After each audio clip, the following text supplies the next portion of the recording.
As Kath said, supposed to be spring day, but a cold front arrived from Cape Town to entertain us and remind us the spring is still not here. Warm welcome to everyone. My name is Tali Nates. I'm the director of the Johannesburg Holocaust and Genocide Center, and it is really wonderful to have this session this morning. And we did that unusually because two of our guests are from Melbourne, Australia. And it is good evening to you, David and Jordy. It is nice to have Liat from Israel, just 1 hour apart from us here in Johannesburg. Thank you all very much for joining us this morning. It is also a special day for us at the Johannesburg Holocaust and Genocide Center because we are reopening to the public. We were closed since March through the lockdown, and as South Africa is slowly emerging out of the very strict lockdown that we had and moving into what we call here stage 2 lockdown, we decided to reopen the center. But we invite you all by appointment that we can keep you safe and make sure that you stay safe when you visit us at the center or at our fantastic cafe, Izzy's, to have some beautiful Rwandan cappuccinos with us. Very warm welcome to Holocaust survivors that are joining us today, to fellow academics and colleagues, educators, members of the Johannesburg Holocaust and Genocide Center, and of course, members of the 3 sister centers from Cape Town, Durban, and Johannesburg.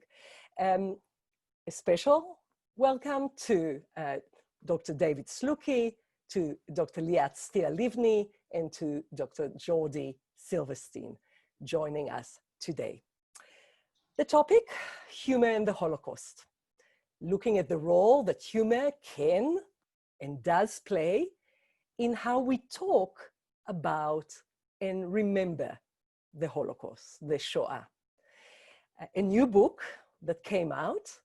We have with us one of the co-editors of this book and 2 of the writers, of the many writers of the book.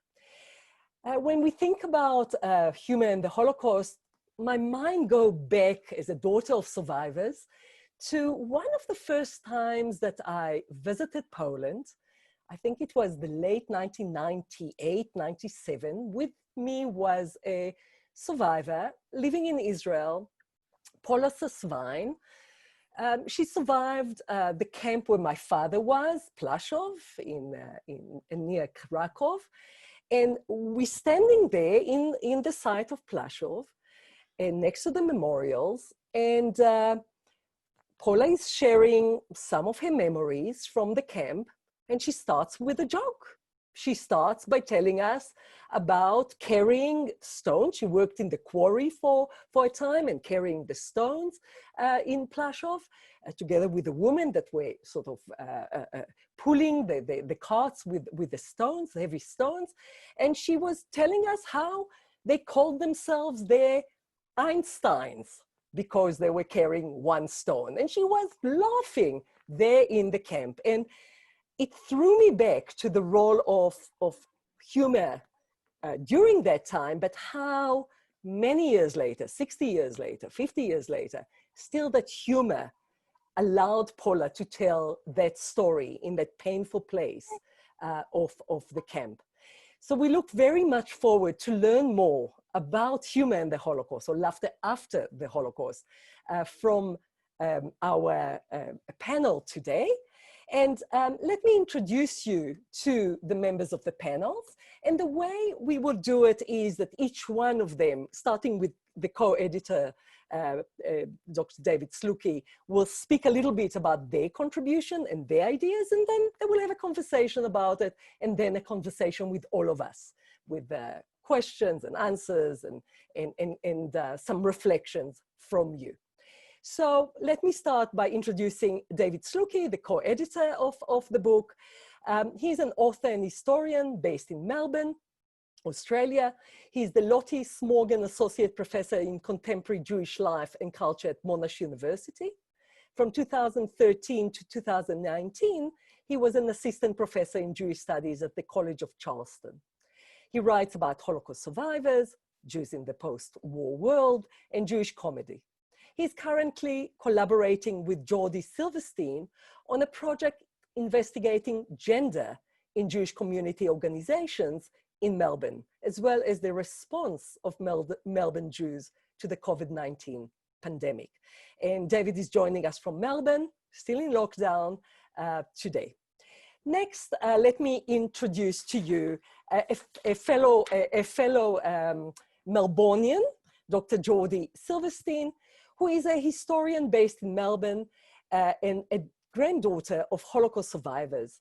Her research examines Jewish histories of Holocaust memory, as well as histories of Australian child refugee policy.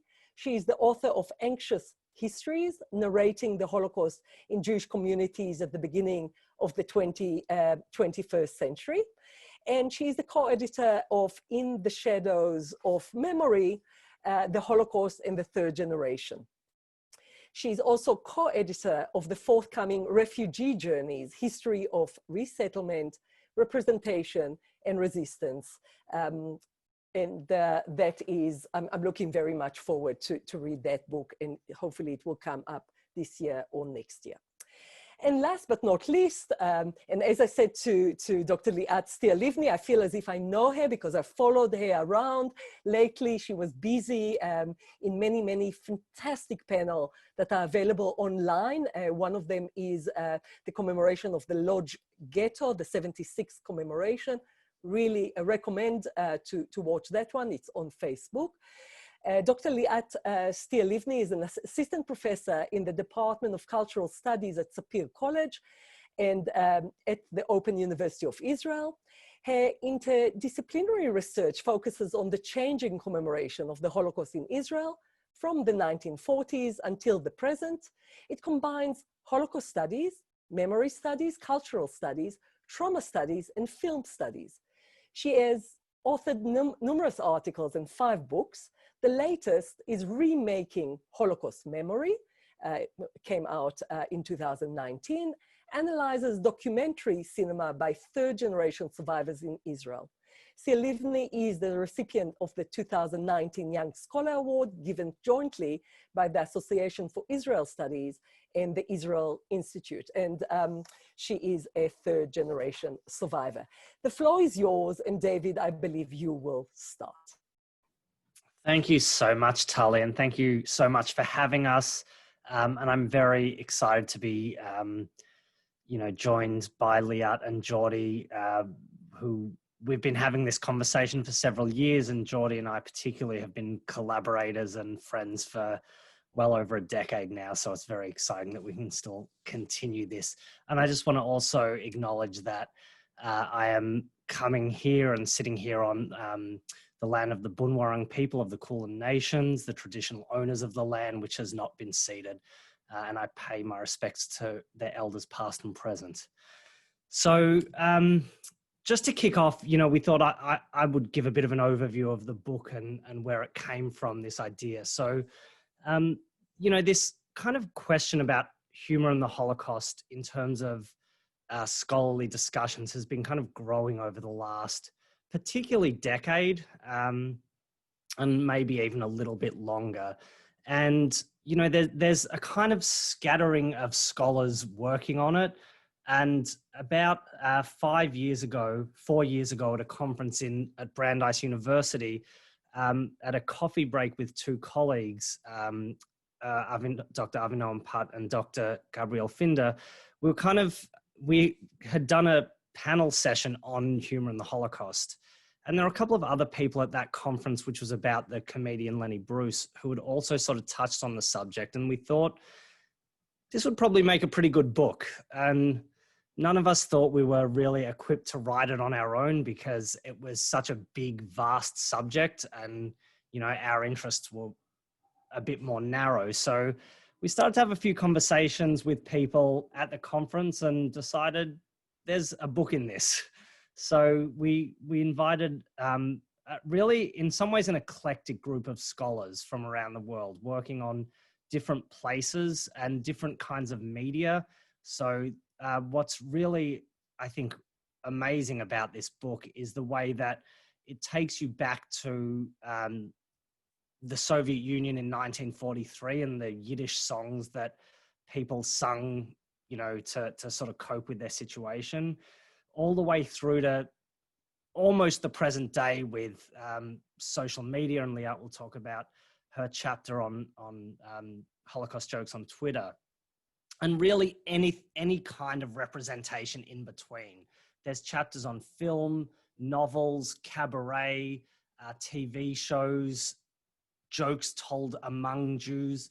So it's really a kind of eclectic mix of chapters, but chapters that come together really nicely because we're all investigating, this is probably what you're all waiting for, we're all investigating the central question of what function does humour play when we think about the Holocaust? Does humour play a role in how we remember, how we commemorate the past? And, you know, what are the boundaries when we sort of bring those two things, which seem like they come into a clash, really, to talk about humour and the Holocaust? You know, and I've been talking about this topic now for close to a decade publicly, and people's initial reaction is usually pretty uncomfortable. And what I normally do is start pointing out all the instances of Holocaust jokes in their favorite TV shows and films. And it becomes pretty clear that, you know, we've been hearing about this for quite some time. It's much more prevalent than we think. So, you know, my interest came because I was watching Curb Your Enthusiasm basically on loop after I finished my PhD, and I wasn't sure what I was going to do next. And I was pretty sure at the time I did not want to delve back into the magical world of handwritten Yiddish letters in archives. And, you know, I just kept noticing all of the Holocaust jokes and the Nazi jokes that Larry David tells in Curb Your Enthusiasm. And then I couldn't stop seeing Holocaust jokes in sitcoms. Every sitcom I turned on, I eventually came across some Holocaust or Nazi joke. And it occurred to me that actually this is much more a part of the culture of remembrance, for better or worse, and this is something we'll talk about, than I realized, and than I think many of us realized. So, like, this is where, for me, the idea of writing about this topic came from. And I think for many of us who write about the Holocaust, it's kind of this, and particularly about Holocaust representation, it's this unexplored world. There's, you know, we're really only starting to scratch the surface of representations that use humor, that depend on humor. And, you know, it's a really exciting field. I think, if I do say so myself, this book is groundbreaking. So yeah, I'll just talk a little quickly about my own chapter. So as you probably guessed, I'm very interested in the sitcom aspect of it. So I write about Holocaust jokes in American sitcoms specifically, since the 1990s. And I start with Seinfeld and I move all the way through basically to Crazy Ex-Girlfriend. I'll show a clip a bit later on from that. And lots of sitcoms in between. And basically my observation is that by now, I think Holocaust humor is not really edgy. And I mean, mainly because it's so prevalent. It's ubiquitous in American TV shows. Pretty much any sitcom that you've watched that comes out of the US has Holocaust jokes. And partly I think there's almost this, it's almost a rule that to be edgy, you make Holocaust jokes. There are like certain boundaries you don't yet cross. But when it comes to Holocaust jokes, that's by now a kind of safe boundary for many comedians to cross. And this is something we can, maybe the three of us, discuss why. But that's sort of my shtick within this volume. And also just thinking about the broader, you know, I co-wrote the introduction, and we're sort of thinking about the broader questions. One last thing I'll say is, you know, one of our hesitations with, and hopefully this is something we'll talk about, one of our hesitations with writing this book is that we recognize that there's a resurgence in anti-Semitism. And, you know, I until January this year, I lived in South Carolina, and it was something living in America that I felt keenly over the last 7 years, that, you know, a place that I'd considered probably the safest place ever in history for Jews to live, now was starting to feel a bit more vulnerable. And so one of the things about this topic, when you sort of start talking about it and you think about that context of, you know, an increase in anti-Semitism and the ways in which anti-Semites themselves use Holocaust jokes and humor as part of their arsenal, it adds a kind of layer of complexity that, you know, we're as authors and editors are sort of grappling with as we go. But I think across the volume, we agree that humor does have a place in the remembrance of the Holocaust. And the question really is, what is it? And so, yeah, I'll hand it over to Jordy or Liat, and we can delve further into it.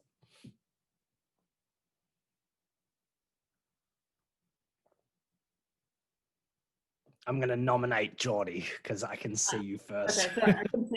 Was Liat going? I wasn't sure if she was just muted accidentally. But sorry, I will go. Hi everyone. Sorry for that awkward beginning. Thank you so much, Charlie, and everybody at the Holocaust Centre for organising this. It's such an honour to be talking to you, and so lovely to have this kind of weird space where we're both in Johannesburg and also in Melbourne, and I think it's something to be one small positive out of this very strange and terrible time, is that we've come together like this.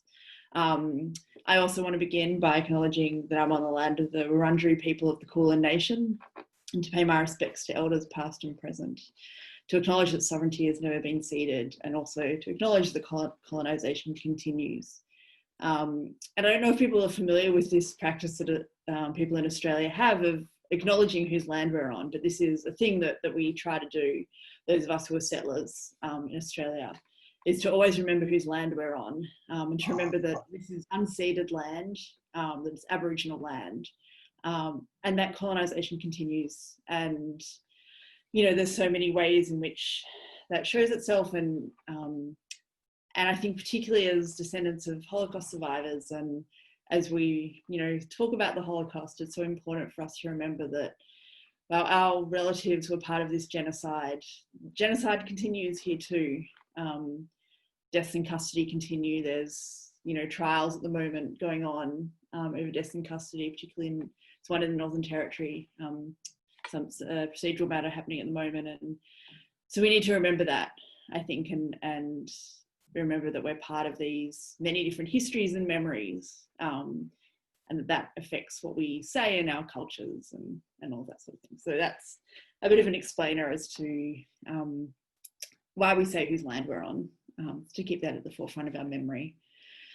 So in my chapter, I'm looked at the jokes that members of the third generation tell. The third generation, it's a bit of a weird term, and it's also, you know, the idea has been challenged a little bit, and I kind of use it as a shorthand that is maybe a bit troublesome, but I think it's a useful shorthand. But it basically means the grandchildren of Holocaust survivors. So it kind of groups us all into a generation, and that's where kind of the questions come up: is this really a generation? What does that mean? You know, will there be a fourth generation, a fifth generation? When do we stop creating generations after the Holocaust? But I think it is useful, and so part of what I was looking at was, how is this generation created? So it's not a natural thing. It's not inevitable that people will think of themselves as part of a generation. So I was trying to think through what are the cultures and the sorts of ways of thinking and speaking that create us as a generation or a form of community. And jokes is part of that, is what I argue in the chapter. So I was thinking about the specificity of the kinds of jokes that this generation tells. So the way I found the jokes is, you know, Dave was explaining that he looks at sitcoms, and I was looking at much more ephemeral things. So I did this thing that academics call autoethnography, which basically just means I listened to the people around me and what they said. So some of the jokes I found at like family Rosh Hashanah dinner. Some of them I found at, a Jewish film club that I used to run with a friend. We would sit around and have drinks afterwards, and the jokes were told there. And so I just kind of kept an eye on all these jokes, and tried to think about, why do we tell them? What are these jokes doing? What's the purpose of these jokes? This is what the whole book is about. So these jokes are often deliberately in bad taste. They play at the edge of, what's acceptable, but they do so not they don't mock survivors. They don't mock anyone. They're just a bit incongruous. Often they bring the Holocaust into a space where it wouldn't necessarily be.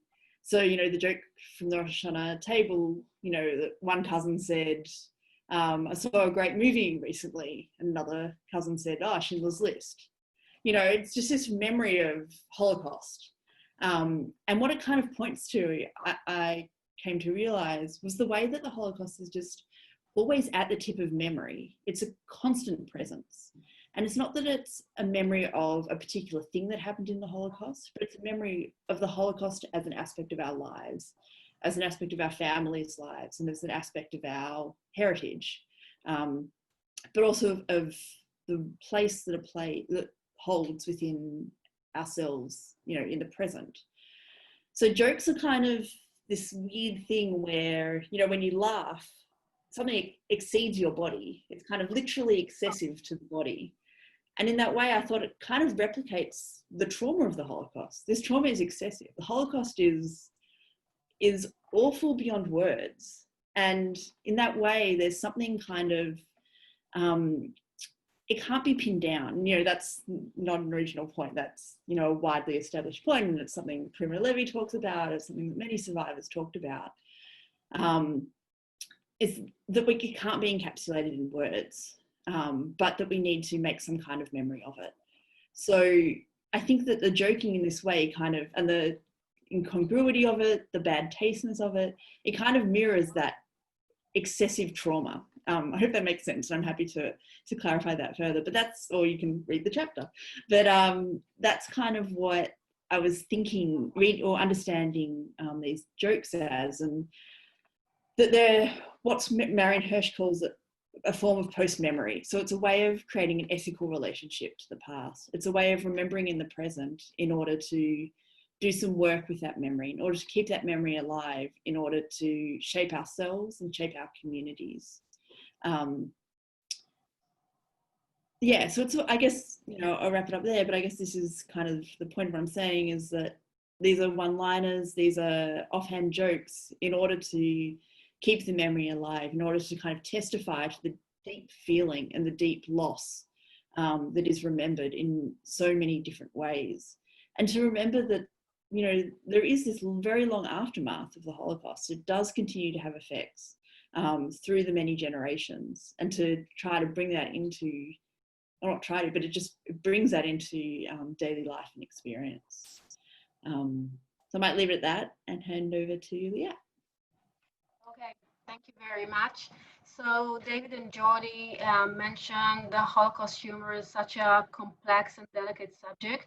And I would like to turn from this general context of Holocaust humor in English, whether it is in America or in Australia or over the web, into Israel, because what I believe, and I deal with my research, is that Israel is a unique sphere when it comes to Holocaust awareness, and we must understand the cultural context before talking about the jokes.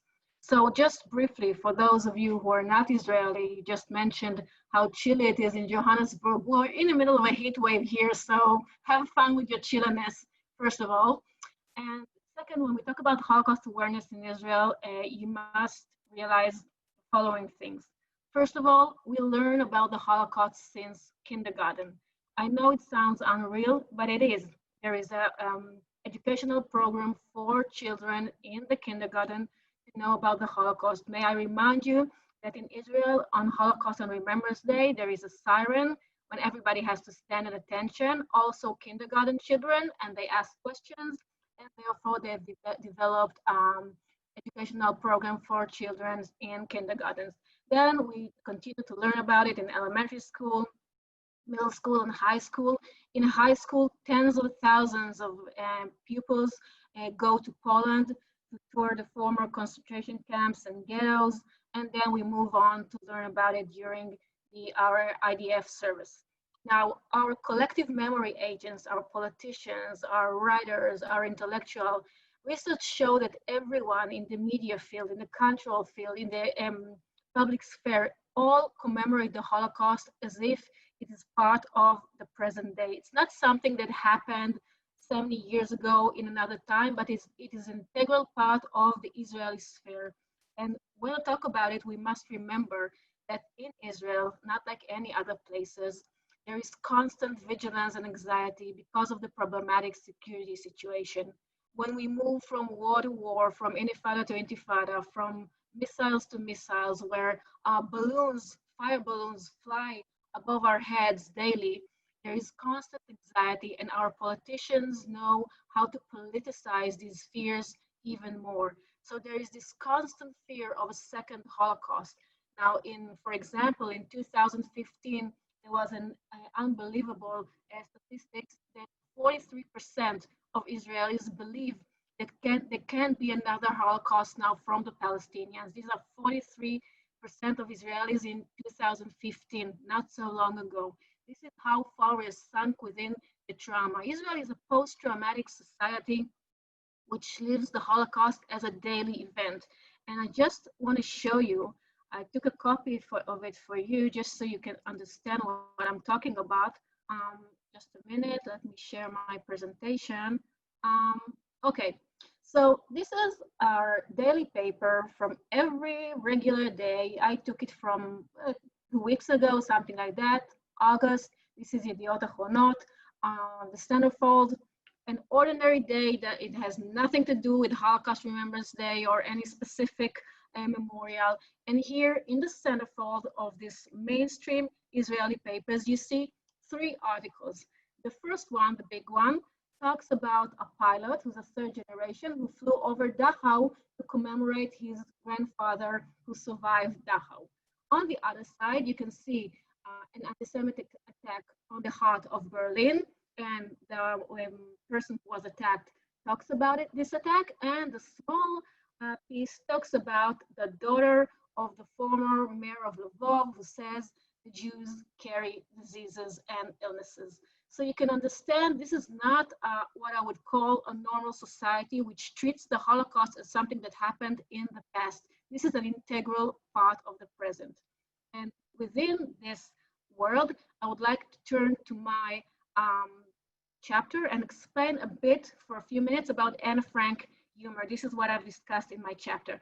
Now, I've analyzed Anne Frank humor, and I've come to realize that when I talk about Anne Frank humor in English, in the United States, in Australia, and other places on the web, you can find that Anne Frank, which is of course a Holocaust icon, became in the last 10 years a main issue for Holocaust jokes, meaning there are hundreds and hundreds of jokes containing Anne Frank, and you can find it in various cultural fields. You can find it in literature, you can find it here, you can see examples from TV sitcoms, and you can find it online.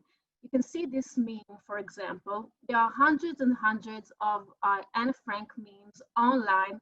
You can see her picture, and only the head titles change, and these contain several jokes concerning Anne Frank being in her hideout and so on. Just let me read you some. Play hide and seek, sure, count me in, and knock knock, who's there? And then she understands, and we can party, but we must be very quiet. There's also a play on words. This meme is offensive, and frankly, I won't stand for it, and so on.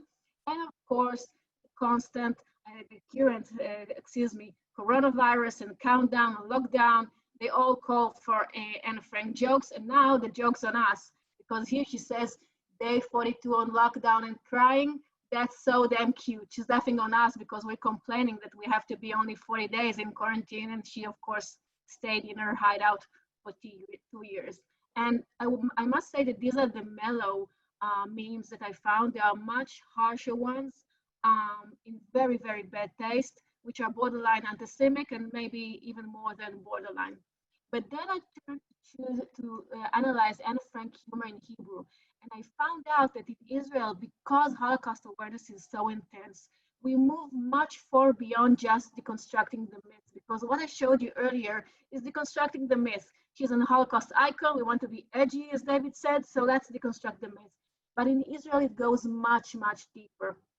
And Anne Frank humor is used to ridicule the acting out of the Holocaust in Israel daily life, to fight religious expansion of the Holocaust, to satirize Holocaust dark tourism, meaning going to the former concentration camp, address ethnic problems which relate to Holocaust commemoration, ridicule the right-wing politicization of the Holocaust, and or also fight occupation. And just to show you some examples I took from Twitter, there are hundreds of Twitter jokes referring to Anne Frank. And in these jokes, what the average Israeli does is talking about their daily lives while incorporating Anne Frank within it, meaning we talk about ourselves, our daily lives, and putting an Anne Frank joke within it.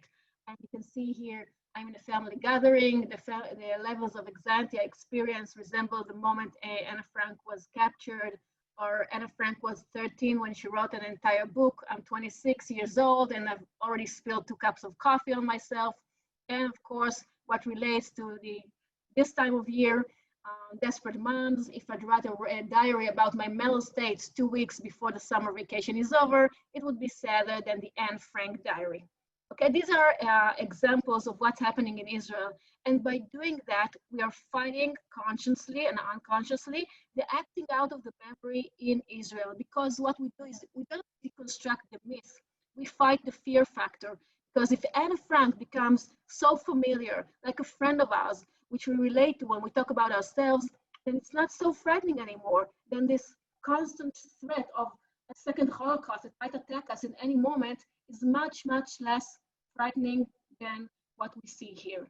And if we want to turn to a bit more dark, bitter example, a very current example, which is just found recently online, you can see here Natalie Waxberg, which is a very provocative artist in Israel. And what she does is that she uses Anne Frank image to protest against occupation. And what she does is she dresses up as Anne Frank, as you can see, and with a very vulgar language, she goes to the borders of Israel, handing Palestinians diaries, screaming, write a diary, of course, meaning that now we Israelis are the new perpetrators and the Palestinians are the ones who should write their diaries.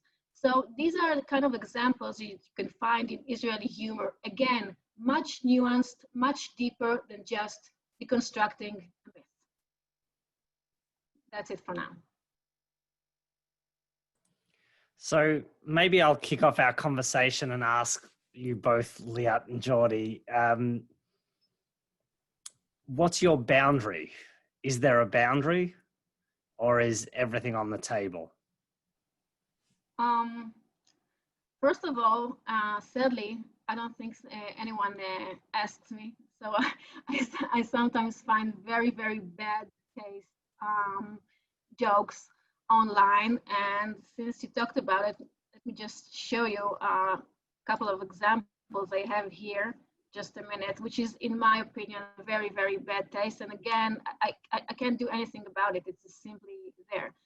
So you can see, following the memes we talked about earlier, so you can see here 25 shocking celebrity weight changes everyone can understand, and what's cooking, the family again, and turn down the thermostat, everything has to do with the same thing. It's hotter than Auschwitz in here. And so I don't find these jokes funny. You can see here the famous 4 photos of Anne Frank, and she says, hey guys, did you know that those weren't showers? So it doesn't make me laugh. It's not funny to me. And I think what you said earlier is very important. There is a very thin line between Holocaust humor, which is, I don't know, acceptable, edgy, cynic, and just being plain vulgar and anti-Semitic. And again, sadly, no one asks us, but we must differentiate between those 2 types of Holocaust humor.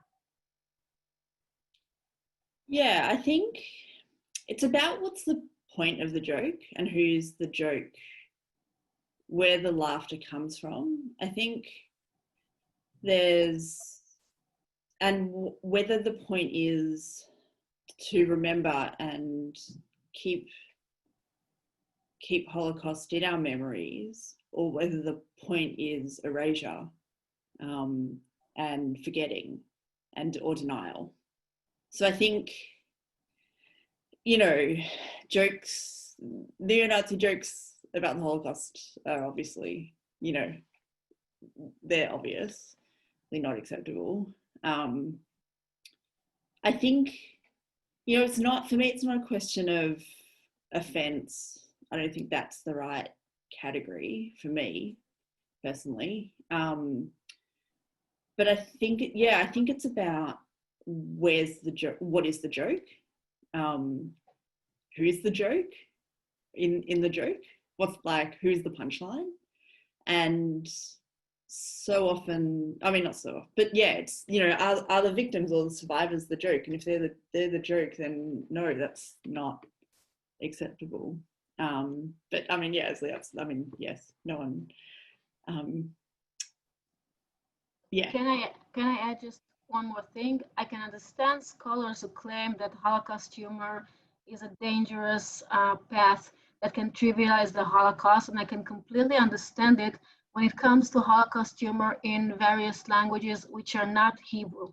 What I focus on in my research is Holocaust humor in Hebrew. And Holocaust humor in Hebrew, may I remind you, is an inner dialogue. Is an inner dialogue of a post-traumatic society. This is an inner dialogue of the survivors and their descendants.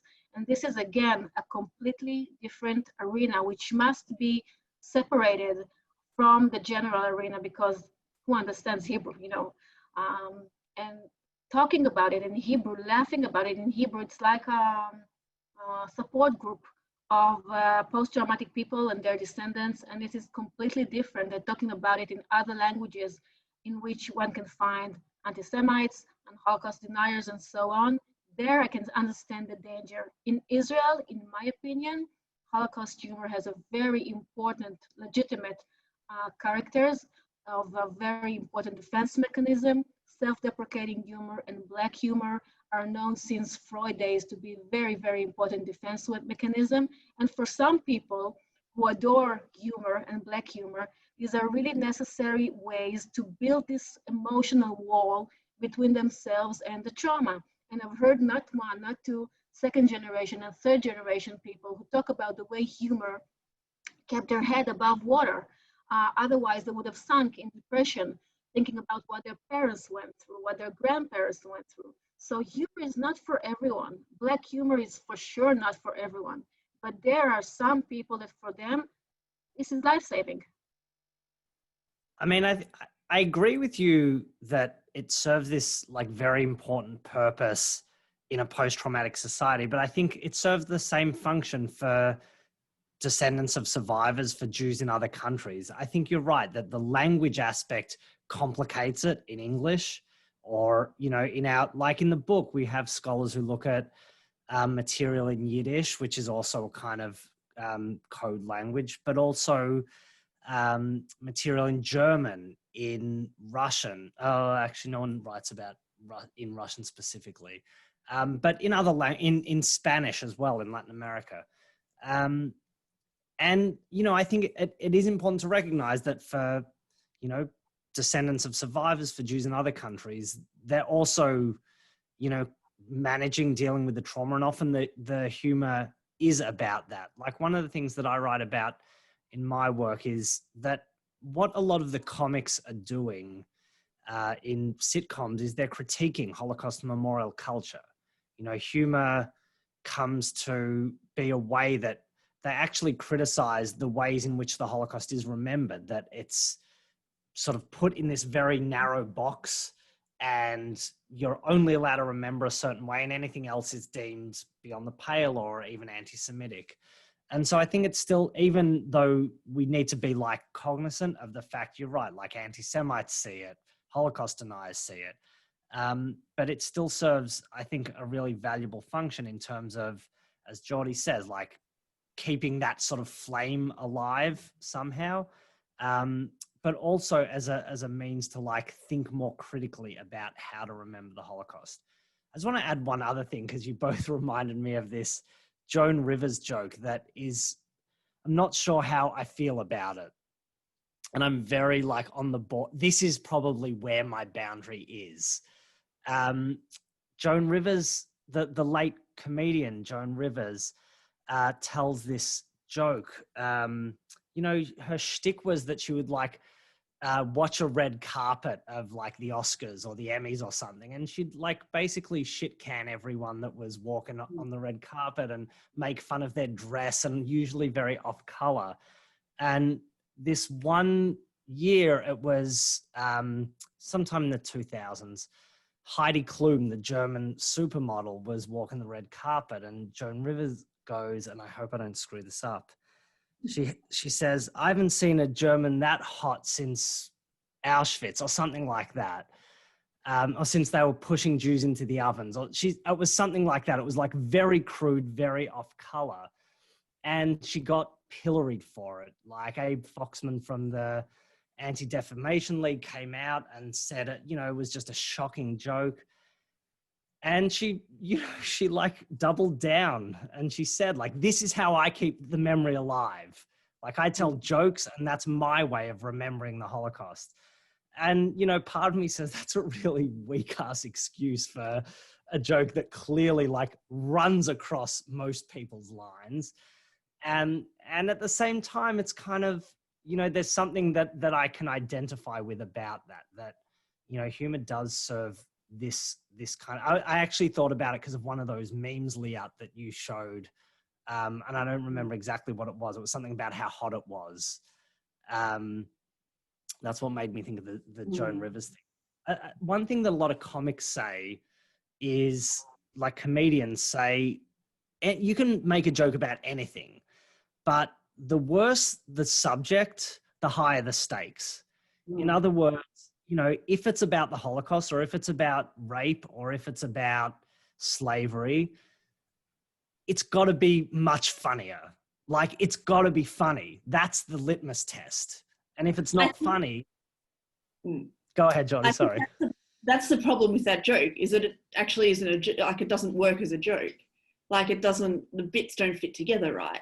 And it's like, because it's not as though, like, I get, like, Germans as a category aren't the people who are in the ovens in the Holocaust. Right. So it's like, they're not. And they also weren't actually the ones pushing Jews into the ovens. It was Jews pushing Jews into the ovens. Yeah, so it's like just kind of throwing the Holocaust in where it doesn't need to be, which in that way kind of does testify to the fact that she's remembering the Holocaust, but it doesn't work as a joke because the joke isn't right. Like, it's actually, it's a bad joke because it's, I think, is also part of the problem. I would just like to refer to some remarks. Sorry, Liat, you're very quiet. I don't know, I just... you're back just now, like, we got you. Yeah, to refer to some things on the chat, I completely agree with Scott and with Caroline. We talk about the person who's telling the joke is important, and intention of the speaker and knowledge. I completely agree. But first of all, as David said, sometimes Jews tell Holocaust jokes, and there are tons of dilemma about these jokes. He talked about Joan Rivers, but Larry David had the same thing when he talked about how you begin a conversation with a woman in Auschwitz or in a concentration camp or something like that, and all hell broke loose. And so sometimes being a Jew is not enough. And I really believe that the intention and the knowledge are, of course, very important. And this is why when I talk about Holocaust humor in other languages, I believe there is a problem, because in Israel, there is no need to be afraid that if humor or Holocaust humor exists, and nobody will remember the Holocaust itself. We cannot forget the Holocaust. Again, we talked about it since kindergarten and so on. But in other places, when people hear a Holocaust humor, I don't know nothing about their knowledge about the historical trauma. They may know nothing except from Hitler memes online where he dances disco and so on. This is why, again, I accept the fact that some scholars regard Holocaust humor as dangerous. But again, as David said, we cannot prevent people who are not Israelis to deal with Holocaust humor and tell Holocaust jokes. And yes, the speaker is very important. And if we refer to the same joke, just think about the same Holocaust joke or the same meme. If I would have said that I wrote it, an Anne Frank meme, or a German anti-Semitic neo-Nazi wrote it. So the context does make a difference, and a great difference between these two.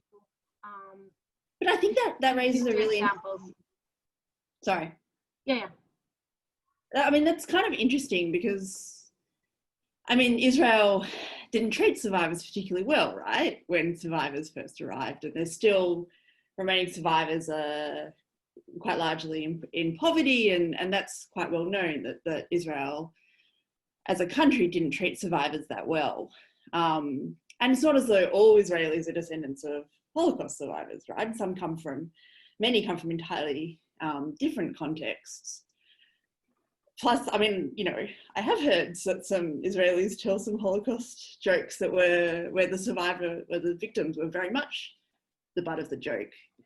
So I think it's, you know, these things are so complex and multi-layered, right? It's not, I think what it kind of points to is that these categories, I guess to go back to your first question, Dave, of like, there are no rules. There's no hard and fast rules of what works and what doesn't work and what is permissible and what isn't permissible. And it's so contextual and it's so intricate based on such a broad range of factors, I think. Would you, yeah, I don't know. By the way, Holocaust humor still arises controversy in Israel. It's not that we tell Holocaust jokes and then everybody just go on dealing with their daily lives. We find it on Israeli sitcoms, on Israeli satire shows, and there are numerous examples, but from time to time, the debates break and then somebody said that they were insulted and so on, and the satire show gets complained. So it's not so easy in Israel as well. The fact that it's much bigger subject now than it used to be. Before the 90s, it was complete taboo. Nobody dared telling a joke in Israel. It's just something that slowly began in the 90s and developed in the new millennium, the turn of the millennium. But again, there is controversy. Collective memory agents or the canonic collective memory agents do not accept Holocaust humor at all. And just another quick question. I don't think it's right to say that Israel treated Holocaust survivors poorly. I believe the right thing to say is that the situation was very complex. They were accepted with a lot of empathy and a real desire to help them, but with a lot of stereotypes as well. And the thing was very complex. And regarding their financial state today, no, the vast majority of survivors do have money and they have compensations from Germany. These are mainly the survivors who arrived from the former USSR in the 1990s, who didn't have a pension from Germany, who fall into poverty. And yes, with them, there are many, many problems. And the government could have handled the situation much, much better, but it's not the vast majority of survivors. The vast majority of survivors are considered a real success in Israel. The vast majority succeeded in opening new lives, establishing careers, building new families, and it's a big success story in Israel. They are not these poor, miserable creatures that nobody treats. This is only the margins, and of course, the government should treat the margins as well, but these are not the vast majority. To me, like the big question isn't so much just to go back a step. The big question isn't so much like, and this is the Israel versus diaspora question, isn't so much like, is it more or less acceptable in one or the other place? Like, to me, the big scholarly question is, what does it mean in the different places? I mean, I guess my initial question was a bit cheeky, like, is there a boundary? Because I know the answer is like, we all have our own boundaries. And I see in the comments, like, there are people who, they have said they don't find any Holocaust jokes appropriate at all. And, that's obviously perfectly legitimate. Like, we all relate to this question differently. But I guess the big question I think we all deal with this is, what does it mean to talk about Holocaust humor in the context of in my case, American Jews, Liat in your case, Israeli Jews, and Jordy in your case, Australian Jews. Like, what does it mean in those contexts? What work is the joke doing in terms of the impact of the Holocaust? In our cases, generations later, but, you know, for some of the authors in the book, like for survivors, right? So just to give a little plug to some of the chapters in the book,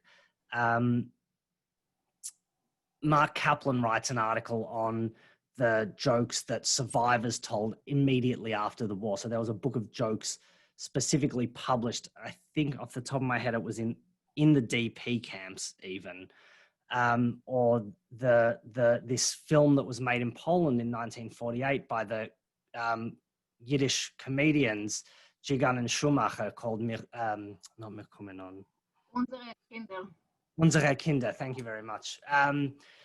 You know, so there's these jokes in Yiddish, there's jokes in East German, there's this East German cabaret singer that David Schneer writes about, Linyal Dadi, who was Dutch and was a communist who settled in East Germany after the war, who can't tell jokes anymore. She was a survivor of Auschwitz and had been in hiding in the Netherlands, and then just can't joke in the way she did before the war. There's a chapter on Itzhak Basheva Singer, the Yiddish writer, and the way that his jokes kind of translate from Yiddish to English. So, you know, that there's it's kind of hard to talk about it also in the singular, like we're kind of focused on what it means today to tell jokes, but also like these questions change over time, right? What it meant in 1940. Like Mel Brooks talks about how he and Carl Reiner came up with the 2,000-year-old man. And it was basically like they would tell jokes that it started because he would go to the Catskills resorts in upstate New York, and he'd like do his like crazy Hitler impersonation, and he'd pull a comb out of 1950. He'd pull a comb out of his pocket in front of thousands of Jewish audiences and like put it across his face and mimic Hitler. And, you know, put on a mock German accent. And they did this, you know, they brought like versions of that into the 2,000-year-old man in the 1950s and 60s. And he basically said, like, it was crazy to do this stuff. This was a crazy thing to do, like to do Nazi jokes in a fake German accent in the Catskills in the 1950s. But now, like, you know, the producers became a massive Broadway hit that won Tony Awards in 2000. So, you know, we've also got to bear, I think, as well as like thinking about the location, also think about the time that these jokes take place. And I see the chat's blowing up a little bit from our last few comments. I think it's so important, right? That, I mean, particularly, you know, jokes are being told in the camps and the ghettos. These spaces, it's not, jokes they're not new, and what we call like Holocaust jokes, it's such a broad category of thing, and that people part of surviving is making a joke. It is producing culture and producing knowledge and information and living, you know, and there's no, I mean, joking is part of how people survived in the camps. And I think that, your point is really important, I think. There's an amazing collection of jokes that Emanuel Ringelblum collected in the Oynek Shabbos archive in Warsaw. And it's like one of the gems of that archive is, and just like hearing they had like cabarets in the Warsaw ghetto with these amazingly, and in Lodz ghetto, there were songs that were amazingly sardonic and, you know, like this laced with bitterness, this humor, but like quite funny jokes that stand up 70 years later still. So, you know, this is something also, we don't look too much at this in the book because there's a couple of earlier books that delve into it more deeply. And ours is a kind of companion volume to those. I'm thinking particularly the ones by Steve Lippman and Chaya Ostrover.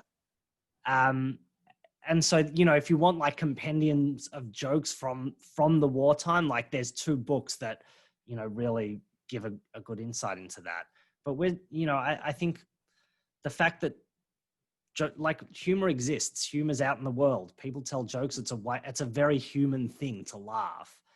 And so for me, you know, it's naturally going to be part of how we talk about and think about the Holocaust, because it was a human tragedy that happened to humans.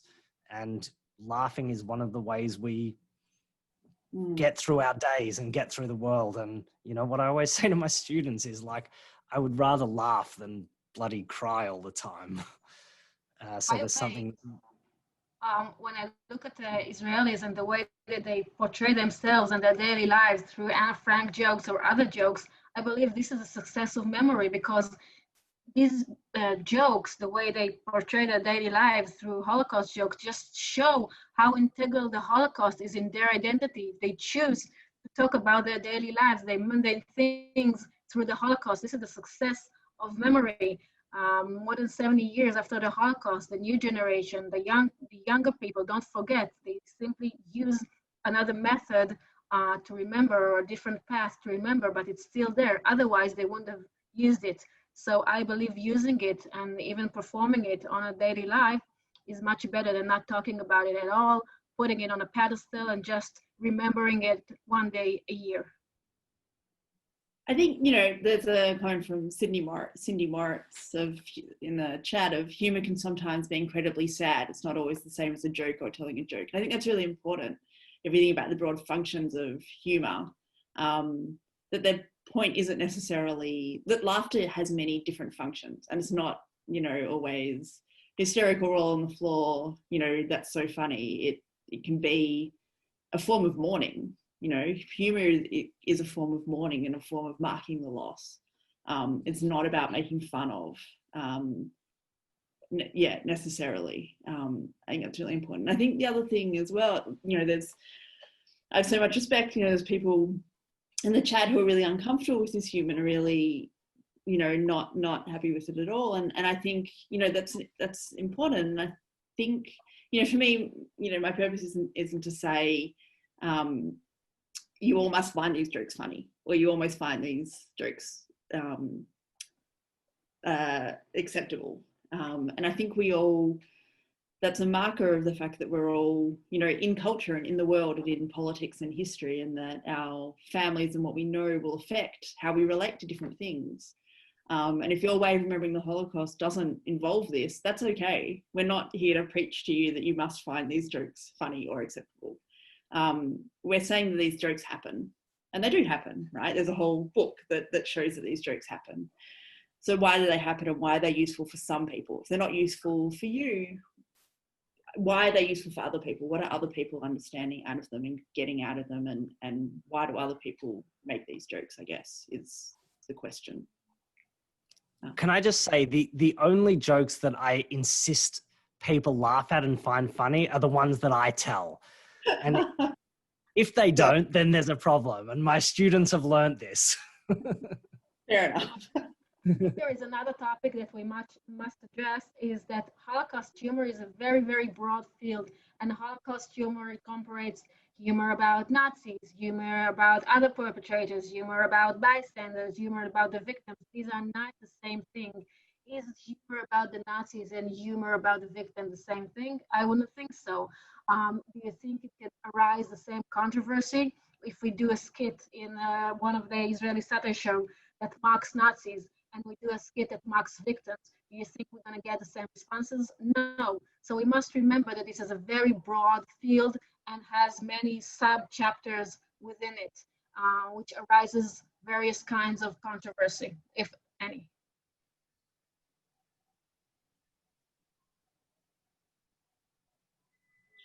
So, Tully, you were gonna take over? Sure. Yeah. Yes, thank you. So the lively discussion in the chat and lots of comments.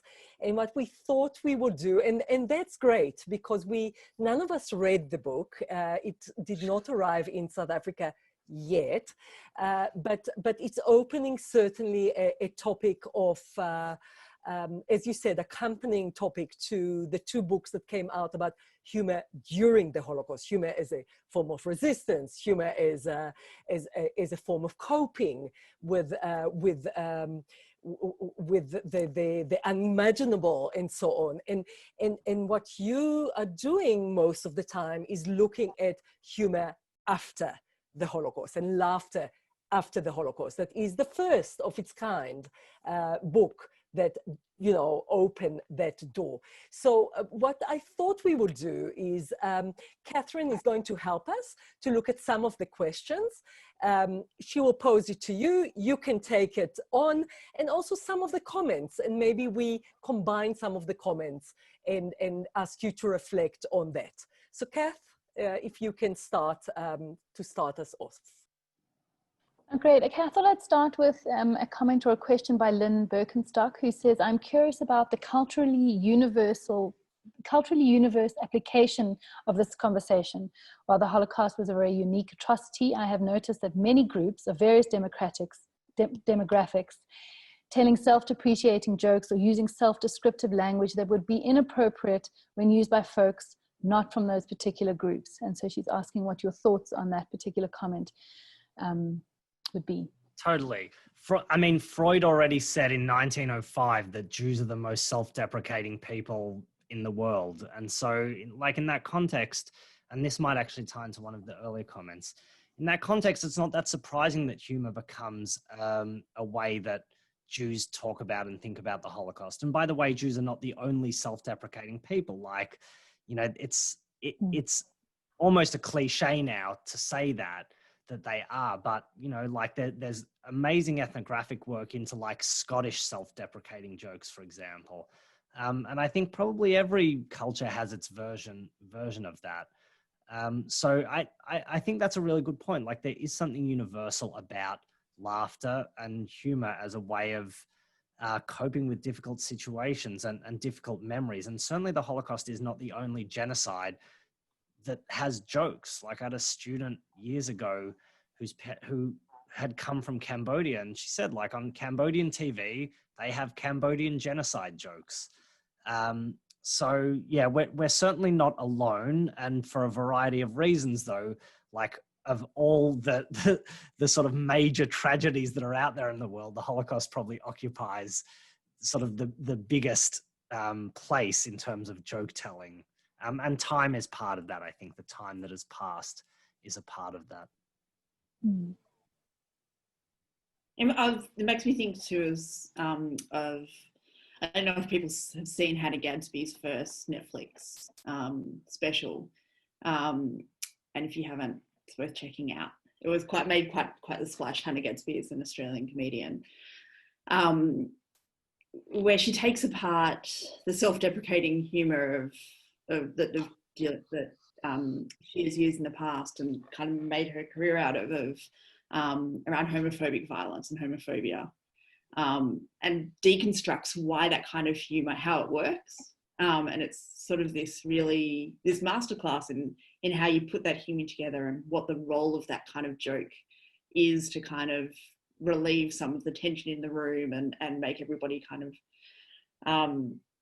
deal with it, deal with violence. And then she argues against that kind of humour in this really quite, quite stunning and way, I thought. So that's, I think, worth checking out as well on that. Mm. By the way, when we talk about self-deprecating humor, black humor, gallows humor, there is a wide range of research since Freud days until the present about the way it functions for traumatized people and for their surrounding. And we talk about traumatized people, they could be people who suffered from homophobia, are victims of disasters, abuse, incest, and so on. So it doesn't refer only to the Holocaust. The Holocaust is just one example out of many. But self-deprecating humor and black humor are very, very important defense mechanism for various kinds of traumatized people. And I think like one thing we can extrapolate is like, if you take the premise that like Jews writ large today are traumatized by the Holocaust, whether and that doesn't mean like we today experience the same trauma that people did in 1943. But what it means is like that has had a lasting impact on the way we move about in the world, and the way we sort of operate. Then I think it makes sense that humor becomes, you know, a part of how we function. I think Jordy's chapter is and Liat, your chapter too, like they're perfect examples of that. Like humor as a way to deal with this kind of lasting trauma that won't quite go away. Again, it's a way to hug the monster. Instead of fearing the monster, you hug the monster, and it gives you a totally different perspective on life, because you, in Israel, with this burden of this need to be constantly upset and doesn't know what's happening to you or whether you're going to survive or not, and that Iran is threatening us and so on. And this is a way to keep us calm, in a way, to put this mental barrier between ourselves and the people and situations who makes us so anxious. So I believe, again, it's not only legitimate, but for some people, even necessary defense mechanism, especially in Israel. There's a comment from Margarita Ketes, who says, I think humor is a way to cope with this history of us. My mom was able to tell her story thanks to humor. So to me, if we use humor to remember, it is a valid way, and it's not always to make fun of the situation. So I think that's what you're commenting on. Can I just respond to that really quickly and give a little plug? One of the chapters in the book is by the filmmakers Fern Perlstein and Bob Edwards. And they made this film a few years ago called The Last Laugh, in which they're asking many similar questions to what we do in the book.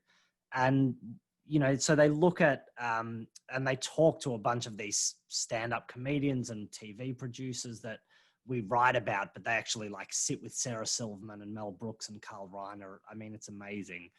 But one of the things they do is, in parallel with that story, they follow around a survivor in Los Angeles, Renee Firestone, who I think just turned 96 or 7 recently, who has like this herself, this amazing sense of humor. She tells, I don't want to ruin it, but go and find the film.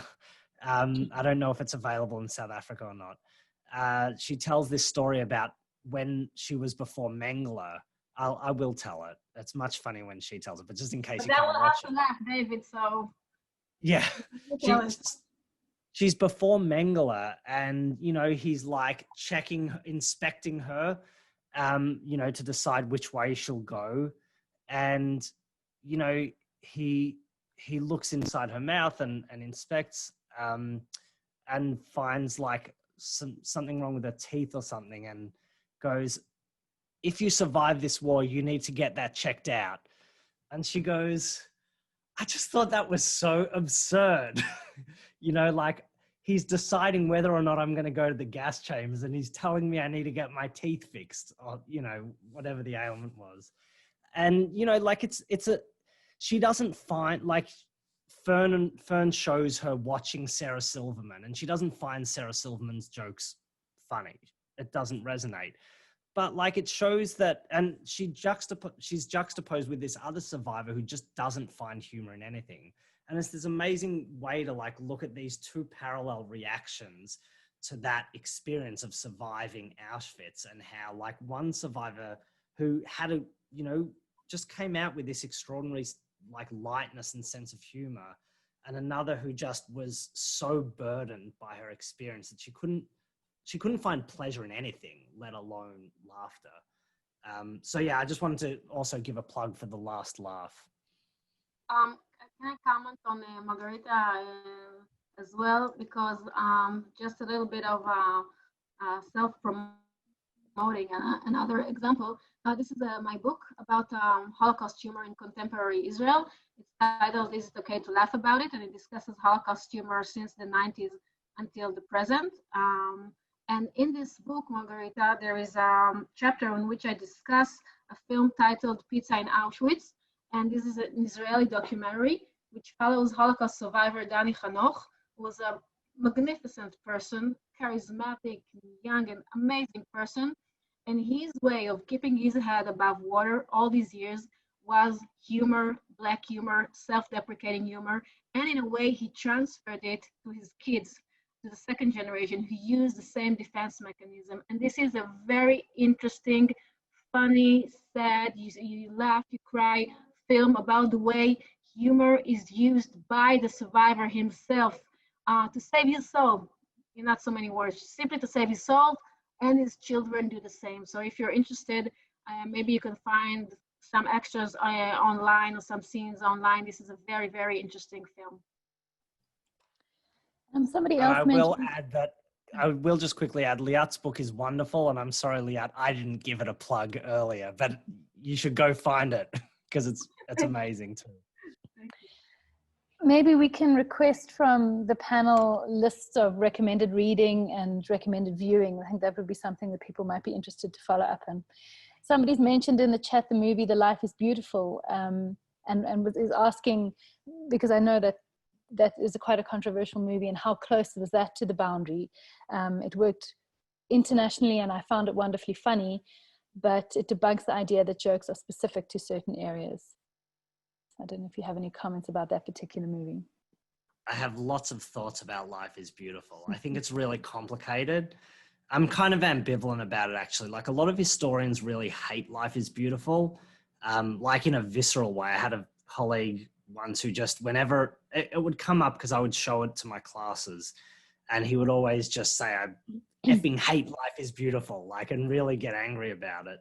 And similarly, a lot of survivors didn't like Life is Beautiful, and they thought it made a mockery of the Holocaust. And they, you know, it was often contrasted with Schindler's List. You know, I'm kind of, I think it raises interesting questions. And to me, that's what's important about it, that it raises all these questions about, like, what are the limits of representing the Holocaust? What are the boundaries? Like, if the film itself crosses a boundary, I don't think so. You know, like, people were comparing Jojo Rabbit, which came out last year, to Life is Beautiful. And I think it was like Jojo Rabbit was way less bold than Life is Beautiful, because Life is Beautiful takes you into a concentration camp, which Jojo Rabbit does not. And so I think there's something kind of bold about it.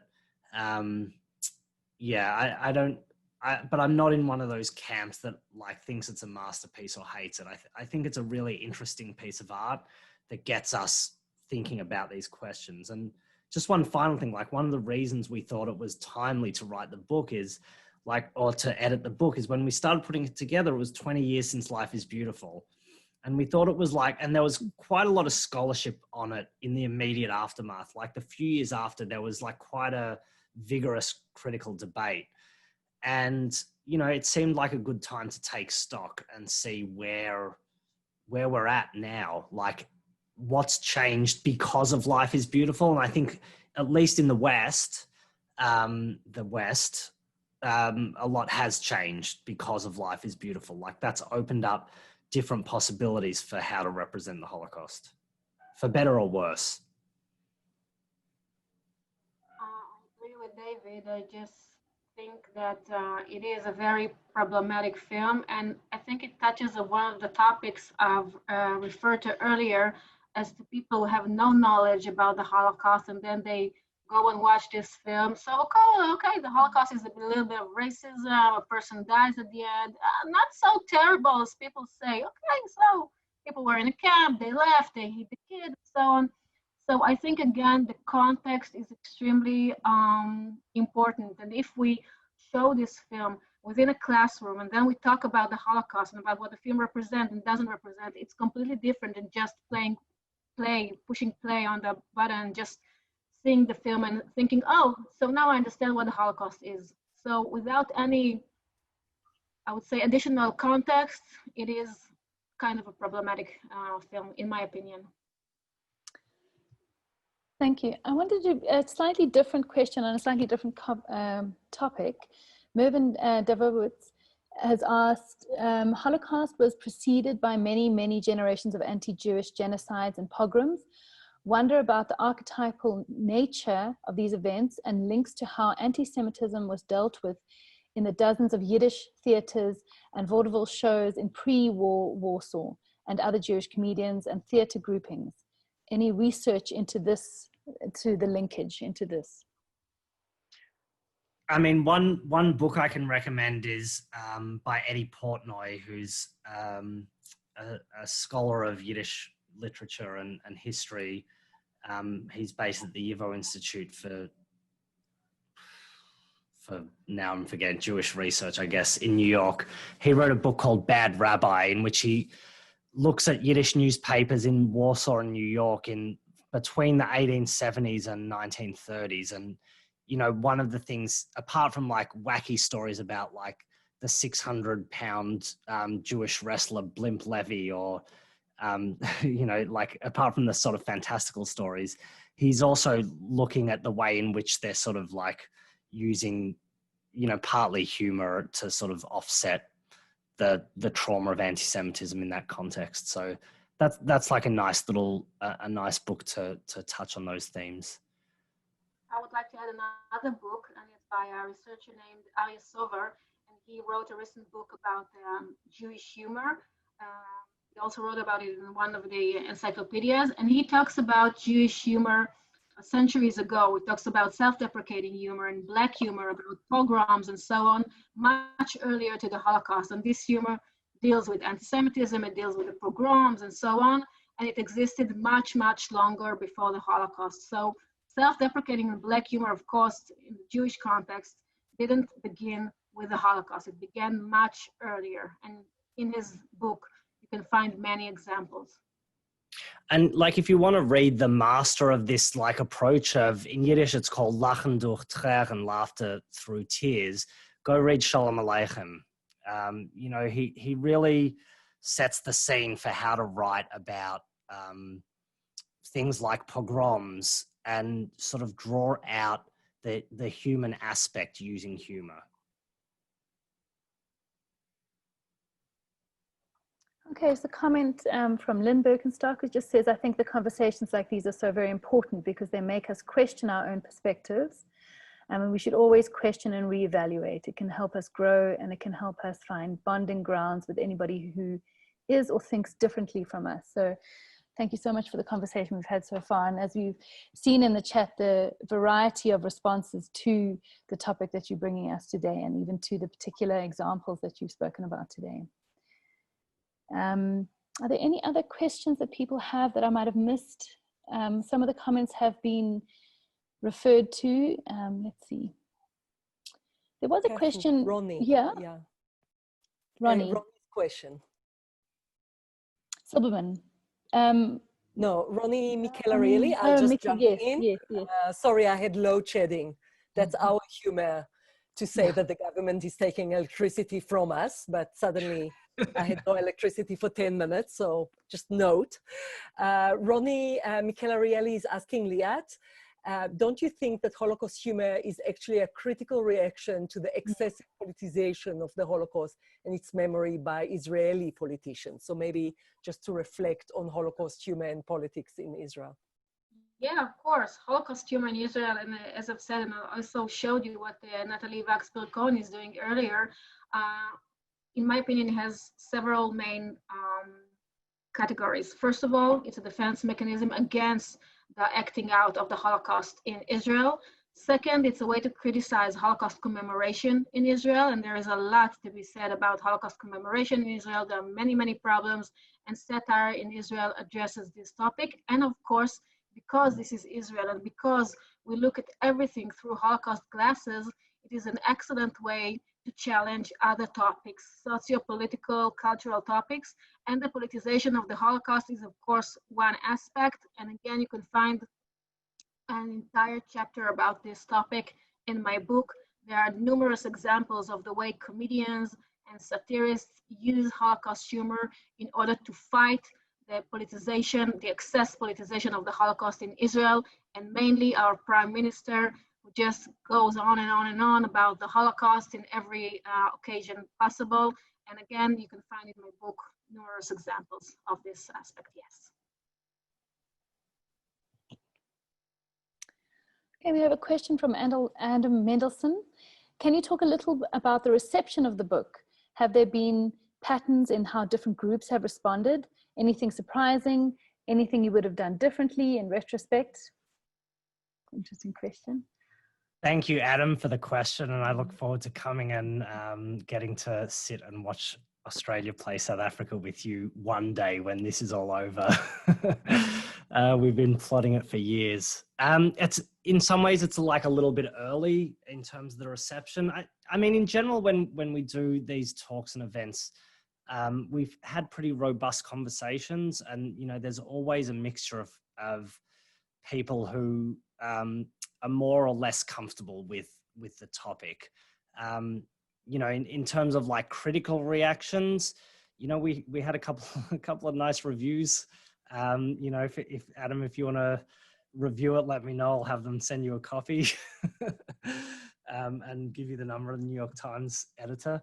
But yeah, I think nothing surprised me yet, and partly I think that's just because I've been talking about it now for so long.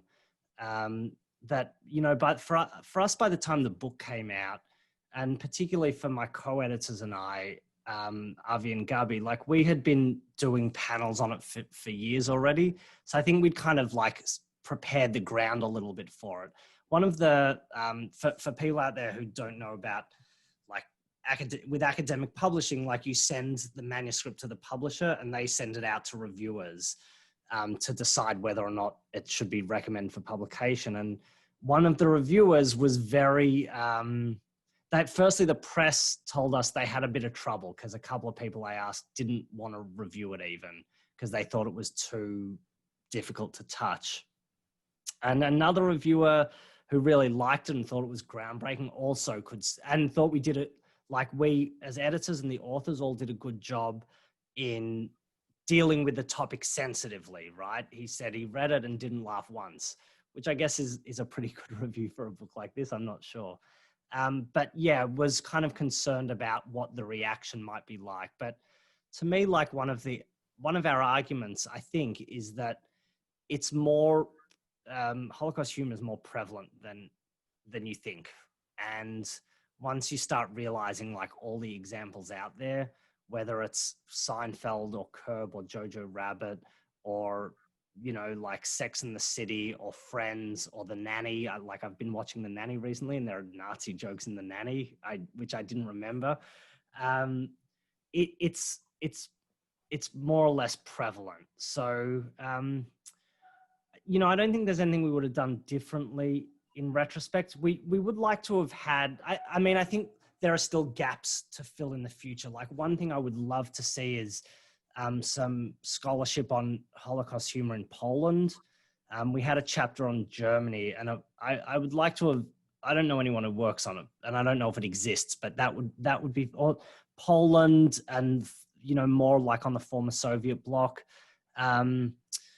I'm sort of curious about scholarship that looks at the flip side, like anti-Semitic use of Holocaust humor, but that's just like we had someone lined up to write about that, and he and we mutually decided that it was just too dark a path that we didn't want to go down, and it wasn't really in keeping with the theme of the book.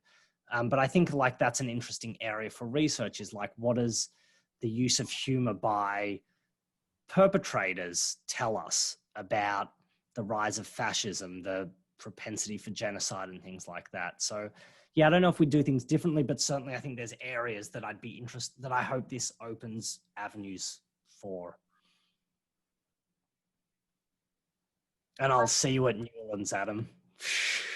Just to add to this question, there is already new scholarship about humor by bystanders and by perpetrators, and so it begins slowly, but it begins, it exists.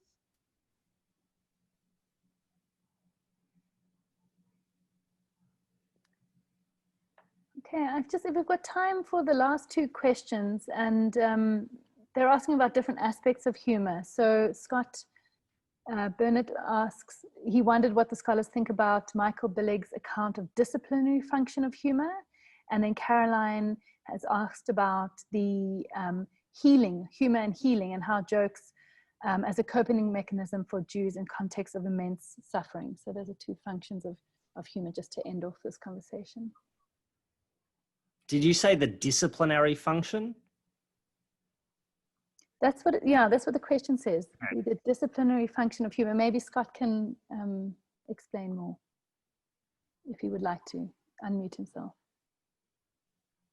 Yeah, I just wondered if you'd engaged at all with Michael Billig and the idea that humour has a fundamental kind of role as a method of social discipline, basically to mock those who are moving away from what we socially expect from and if you haven't engaged with that, that's fine. I was just wondering if you had. Sorry, you're cutting in and out, but I think I got the gist about, you know, like whether humour, how humour is used to draw boundaries. And I don't know Michael Billig's work, but it's certainly something Freud writes about when he writes about jokes and the social function of jokes. Like part of the function of jokes is to decide who's your pack and who's outside your pack. Mm. You know, like the function is I tell a joke and the people that laugh at it who get the joke, right? Or like at least the people who get the joke, whether they find it funny or not, like we're in psychic accord is what Freud says.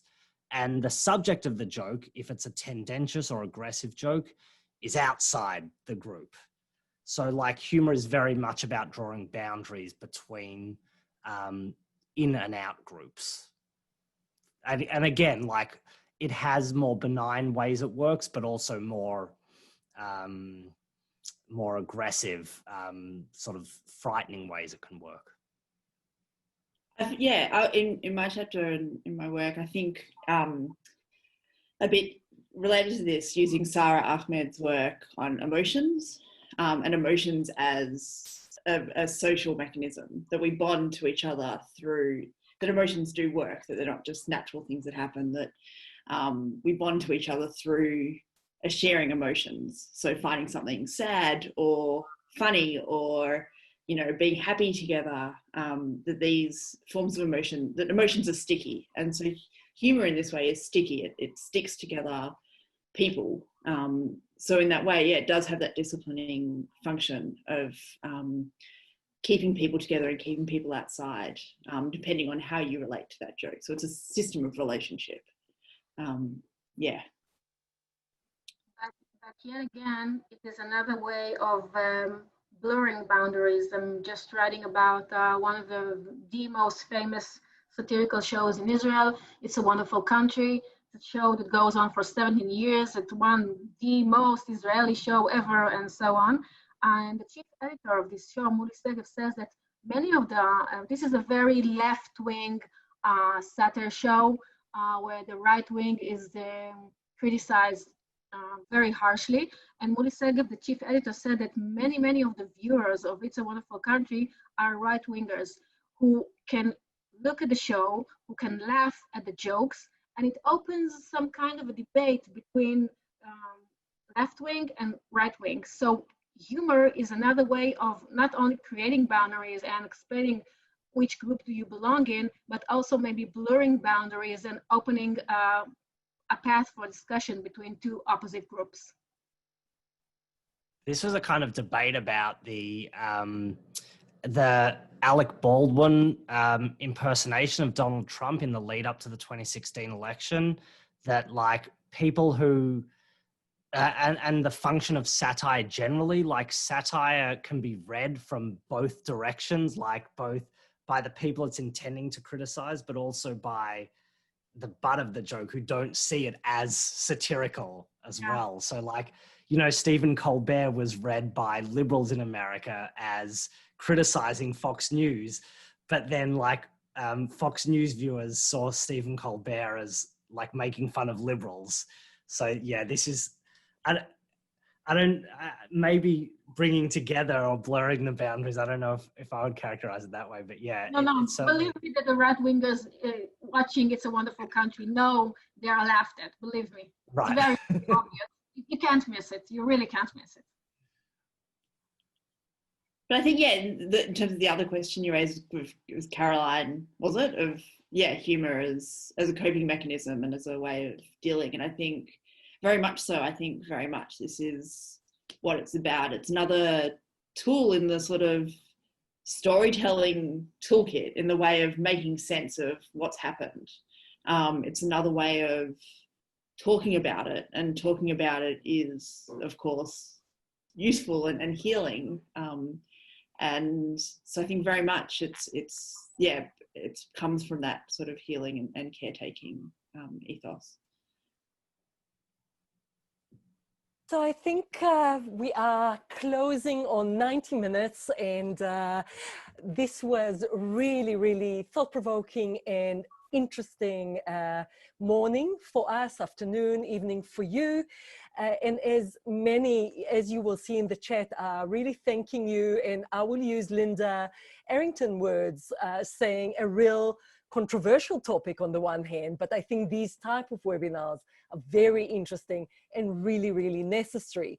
And I do think that what we are trying to do at the Johannesburg Holocaust and Genocide Center is not only bringing you, the very easy listening, stories and so on, but we would like to expose ourselves to new literature, new thinking, new historical books that perhaps did not arrive yet to South Africa, but hopefully will, and to learn more and engage more with subjects that perhaps are uncomfortable, and we need to push ourselves into and find out more about. And I would like to really thank the three of you, David, Liat, Jordy, for coming along and engaging with not only letting us into the thinking behind the book, but also your own chapters, and also engaging with a very, very lively discussion with our audience today. So hopefully we can see all three of you again speaking about third generation. That is the other subject that you write quite a lot on, and I know all of you are busy with, or wrote before, or busy with books about now, and that I think will be really, really interesting. So really thank you for everyone for joining us, and if you can and have the time, not you in Australia, it will be too late, but tomorrow we are partnering with our sister center, the Durban Holocaust and Genocide Center, at 7 o'clock in the evening, our time, for another book launch and another book, interesting book that came out only now in the last 2-3 weeks by Dr. Daniel Lee, speaking about the SS officer's armchair. And this is another look into perpetrator and survivor descendants, and meeting of that with research, some detective work, and really, really interesting look at minor perpetrators. So SS that never rose to fame, that just stayed, sort of in the bottom of that system, and what was found through documents dug out in an armchair, just an old armchair that came out of Prague. Really, really interesting read. So please do join us tomorrow evening. And again, thank you so much, and have a lovely day, evening, night to all of you. Thank you. Thank you for so having much. us. Thanks for organizing. Wonderful, wonderful. Thank you.